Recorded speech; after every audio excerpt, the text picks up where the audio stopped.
मैं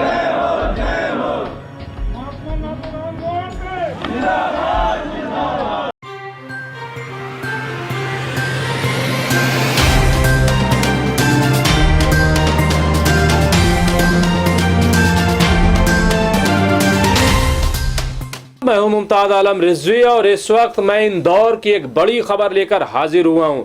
आपको मालूम है कि कालीचरण जिसने गांधी जी को गाली दी थी, जिसने गांधी जी की मुखालफत की थी और जिसने गोडसे जिंदाबाद के नारे लगाए थे, उसकी गिरफ्तारी हो गई है। छत्तीसगढ़ रायपुर में उसकी गिरफ्तारी हुई, अदालत ने पेश किया गया, वो इस वक्त जेल में है। लेकिन उसके हामी, उसके समर्थन अब मैदान में आ गए हैं, खासतौर से मध्य प्रदेश के इंदौर शहर में, जहां पे अक्सर और बेशतर आप देखते होंगे कि हिंदुत्व जो है वो सर चढ़कर बोलता है।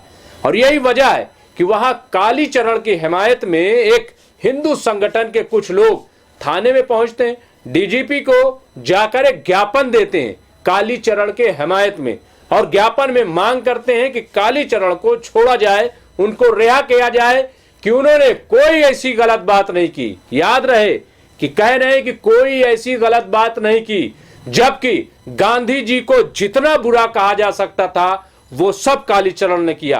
और सबसे ज्यादा हैरान करने वाली बात यह है कि थाने के अंदर ही उन तमाम शरपसंदों ने बाकायदा गोडसे जिंदाबाद के नारे लगाए। भारत माता की जय हो, जय हो। भारत माता की जय हो, जय हो।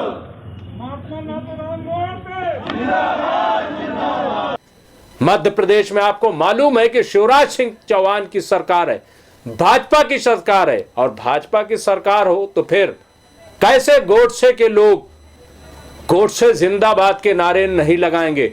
और अगर ऐसा नहीं है तो फिर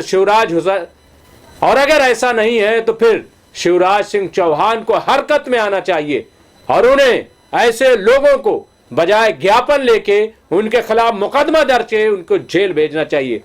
लेकिन शायद ऐसा न हो, क्योंकि जगह जगह यह नजारा देखने को मिल रहा है और कई बार ऐसा हो चुका है कि कहीं गांधी जी के पुतले को गोली मारी जा रही, कहीं गांधी जी को गाली दी जा रही है, तो कहीं गोडसे जिंदाबाद के नारे लगाए जा रहे हैं। क्या ये देश के हित में है? क्या ये राष्ट्र के हित में है? क्या वाकई देश बदल रहा है? क्या वाकई हिंदुस्तान का इतिहास बदल रहा है?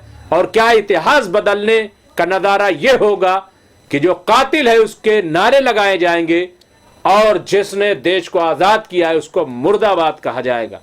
ये बड़ा सवाल है और ये लाइन तो खींच गई है।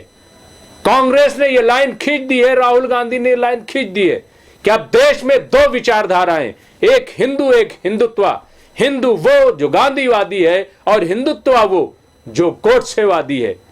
तो क्या ये जो विचारधारा की लड़ाई है वो अब इस मोड़ पर आ गई है कि थानों में भी अब गांधी को बुरा कहा जाएगा और गोडसे जिंदाबाद के नारे लगाए जाएंगे?